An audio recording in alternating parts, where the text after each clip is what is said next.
Alrighty guys, and welcome back to an educational informative Dead by Daylight survivor game on Ironworks of Misery. I've got 3 teammates and the best thing we can do is divide and conquer. You don't really want to go through the middle of the map unless you are happy to keep the aggro from the killer.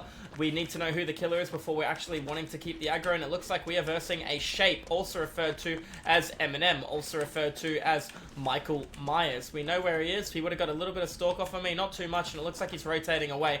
Very good decision making by the killer because he didn't come over here and burn anything. He just used a little bit of line of sight for his stalk and then rotated to a different player, which was the Leon. Now, unfortunately for us, there's nothing for me to block his line of sight and loop him around successfully where I currently am. So I'm going to work on this generator till about 55%. Anywhere between 45 and 55% with my hands, and then I will utilize the toolbox given the right circumstances. If the circumstances are incorrect, I will not utilize the toolbox. I am running a perk called Built to Last, so I can successfully refill the toolbox 3 times at 99%, 66%, and 33%. Those 2 players not on objectives and 2 players on objectives. I know the leader's working on the shack. I heard it when I ran in that general direction. Movement to my left-hand side. I didn't actually see who that was, so now I need to focus a little bit wider on my vision.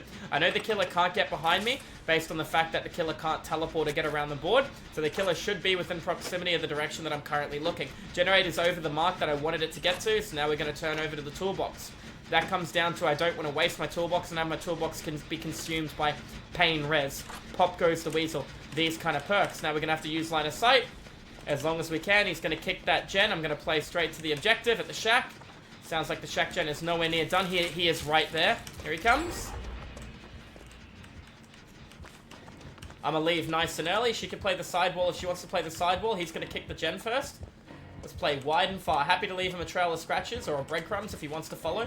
Sounds like he gave the generator the heartbeat and he's still at the shack. That's exactly what's going on right now. It's unforeseen on the generator. That's why it sounds like he's closer than he actually is. He's over there with the other player. Or alternatively, he has Trails of Torment. Sorry. Alright, let's proceed to continue to work on the gens. So we know that that means he's probably a permanent tier 3 Michael Myers.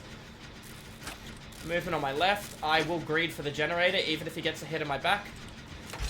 I'm going to high knees straight away. Yep, and I'm going to just keep running, and I'm going to use line of sight as long as I can. I'm going to proceed to use line of sight. I'm going to curve all that line of sight. I'm going to crouch. Right, he hasn't tier 3'd yet, so he is, I'm 99% sure he's a tombstone piece, or a tombstone, or a tuft of hair. Now, what do those add-ons do? Tombstone piece allows him to execute you with his hand. A tombstone allows him to execute everyone with his hands. Tuft of hair gives him permanent tier 3. Based on the fact that he can give the generator his heartbeat, I reckon he's permanent tier 3. However, through Tuft of Hair. However, realistically, Tombstone Piece is a lot more common than Tuft of Hair. And Tuft of Hair must be utilized with Judith Journal or J Memorial. Realistically, Judith Journal is a superior choice.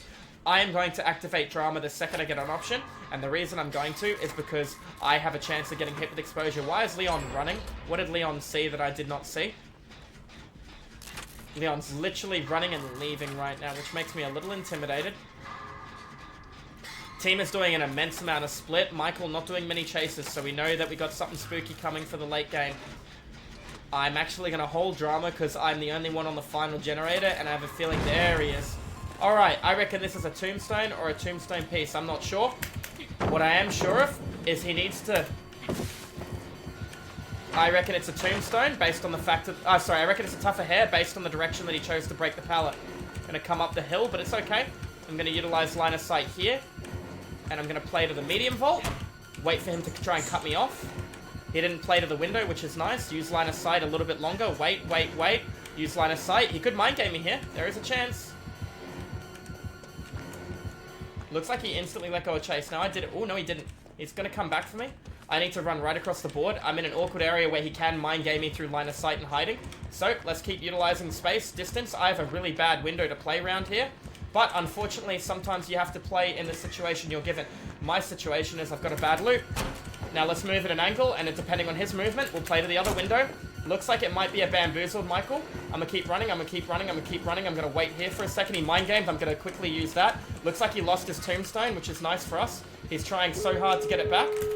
Take the pallet stun on him, look at the location of both the doors, utilize the door on the far right-hand side, use line of sight as long as I can. So, that tells you he's not a permanent tier 3 Michael Myers, and that he was able to mori me if he was able to catch me. but we're going to utilize as much line of sight as we can again. He got that very quick, and now we need to play big spacing very fast to get a massive lead on this gentleman. We are very far away. He can vault windows pretty quickly. I'm upstairs. There you go. And he is going to be done with the game. So, guys, that's going to be an educational, informative Dead by Daylight Survivor game. If you enjoyed the educational, informative DBD Killer and Survivor content, make sure you tune into the live stream. I do educational, informative DBD Killer and Survivor content over at Twitch if you guys want to pop on in. Anyways, guys, thank you all for watching, and I'll see you in the fog in the next video. Have a good one. Cheers.